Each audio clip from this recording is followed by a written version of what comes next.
এক সাগরিদ গেছেন পীর সাহেবের কাছে গিয়া কইলা, পীর সাহেব আমার একটা আমল হইয়া দেন। বলে কোন আমল?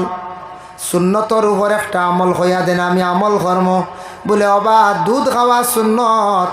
এই সাগরিদে শুনছে, শুনিয়া কয়দিন খুব বেশি দুধ খাইছে, খাইতে খাইতে বুড়া লাগি গেছে। কইল যাই আর একটা সুন্নত গিয়া দেখি, শিখিয়াই গিয়া পীর সাহেবের কাছে।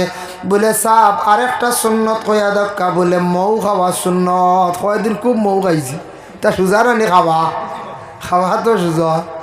খাইতে খাইতে কইল মৌ বুড়া লাগি গেছে, মিঠা খাওয়া। বলে লাস্টে যাই বলে আর একবার গিয়া কই, বলে সাহেব আমার আর একটা সুন্নত কইয়া দেখা।